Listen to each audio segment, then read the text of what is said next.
So we're still in like the early period for this throwback rotation. So for the early periods, I usually like to show off more meta decks so you can pick one up and get used to it in preparation for Grand Prix, or if you're just using it to try to climb to Grandmaster or just trying to open up your treasure chest. So yeah, in any case, today we'll be playing some Ramp Dragon. This is like slightly below the top meta decks of Portal and Last Words, but it's still pretty strong in its own right. If anything, I had more success with this than Portal, honestly. But yeah, it's a very high rolly deck, so you do have to rely on luck a bit, which can be a good thing or a bad thing depending on what you enjoy about the game, I guess. But yeah, just look at the deck list we're playing for today first.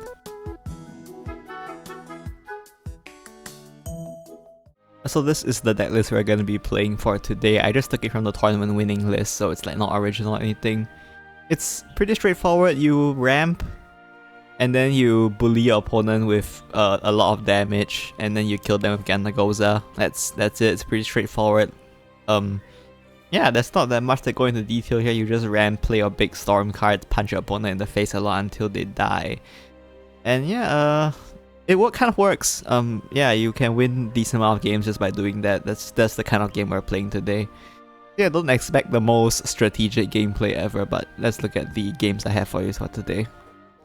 Our first game here is against Portal, and we are going first. Portal can be annoying because they have a lot of healing with Keen Age artifacts, so if your opponent just keeps healing, you eventually run out of gas, and then they can turn the game around from there.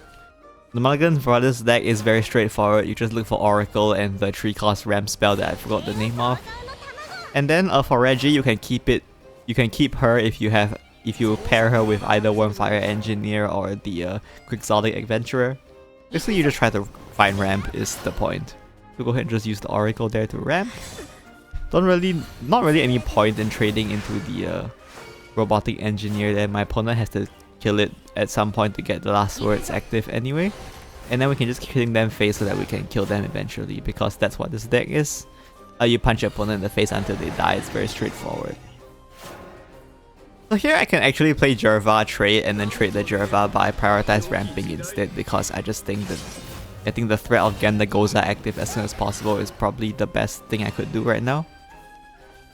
Opponent will have Kitty Cat Arsenal, and so they didn't have anything else to do, so that's pretty good for me. We're just gonna go ahead and drop the Jerva here. And we can use Jerva's evolve effect to clear their board. And then we can just pass, and Jerva's effect will deal 5 damage to their face. We don't play the Quixotic Adventurer because playing the Adventurer will cause Jerva's effect to not activate, which is not what we want right now. Opponent will play the Gizmo Enthusiast, which is fine, and then they will have a Paradigm Shift to heal.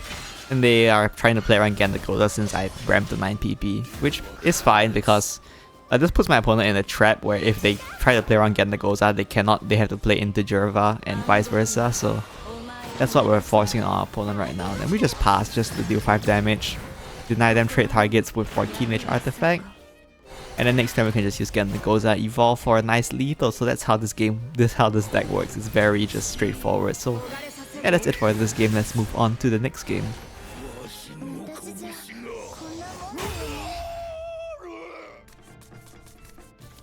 We have a game against Shadow next, and we are going first. Shadow does have a decent amount of healing as well, which can be annoying, so you have to watch out for that, I guess.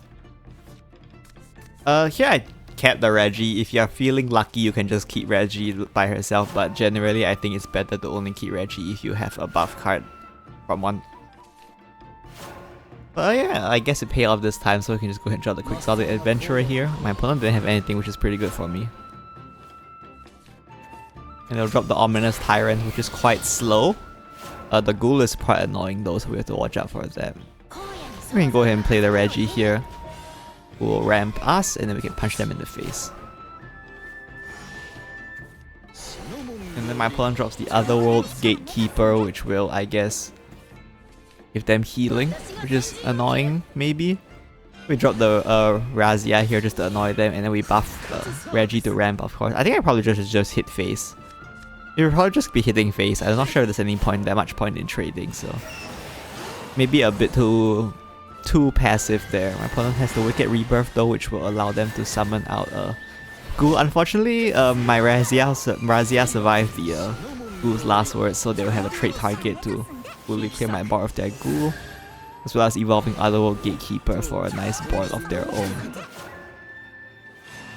And we pick up Dragon Oracle here, which is very nice because at this point they are at 12, which means Ganda goes out, Dragon Rearing Evo is 12 damage, so all I have to do is just nothing, I guess. The Oracle to draw, and then the problem with this is that we don't really see a good way of winning that isn't just Ganda goes out, Dragon Rearing, so at this point I just go all in and just play Curse Furor here. If it hit the Bubbly Reaper, there might be some fear of like them being able to play Necro Impulse somehow and then kill me from there, but seems quite unlikely, so we'll just go ahead and do that. The only bad hit will probably have been Otherworld Gatekeeper, since then they will have healed out of range of Ganda goes out Rearing. But I needed the ram, so I had no choice but to play the spell there. And you can see here, it kind of pays off because we can just go ahead and use Ganda goes out and destroy my opponent's face, so that's it for this game as well.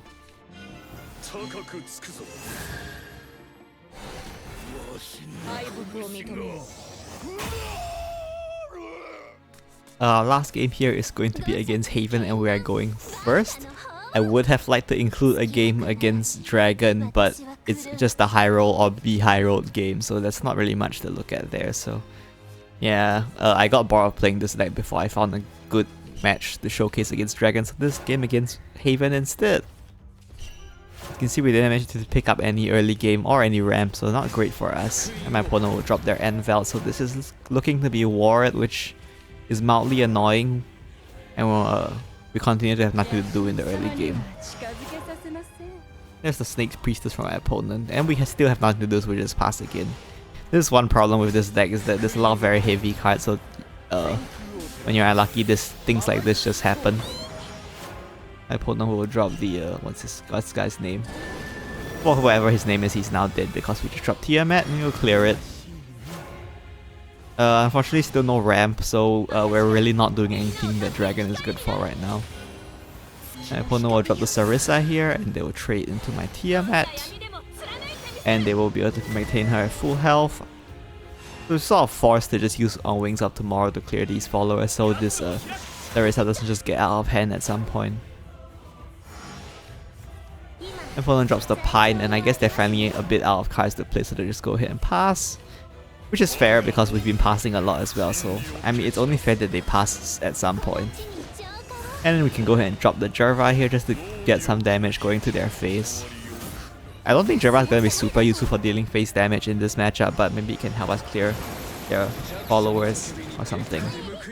Out comes their Envel, and they also have the Addia, which will banish my Jerva, which is fine. The main problem here is that now they have a continuous source of evil points, which is pretty strong.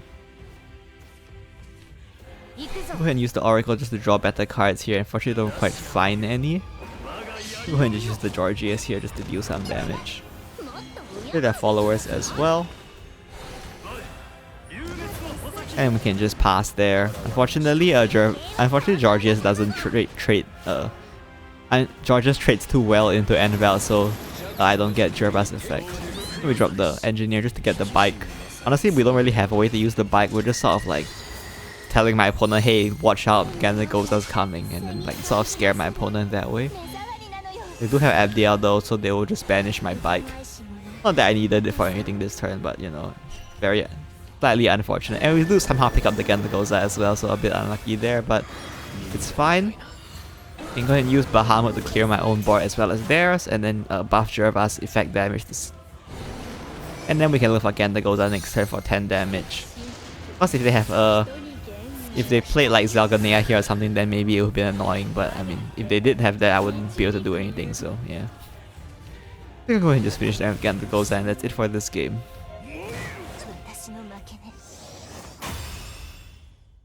So those are all the games I have for you today. As you can see, a very straightforward deck this time. You just smack your opponent in the face until they die.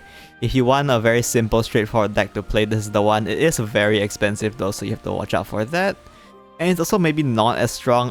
It looks good because I usually pick the games where I like high roll or win not high roll, but I usually pick games where I win to showcase, so it makes the deck look good, but you can just like completely break and lose a lot of the time, so you have to keep that in mind if you're looking to play this deck. That's it for today's video, see you next time, bye bye.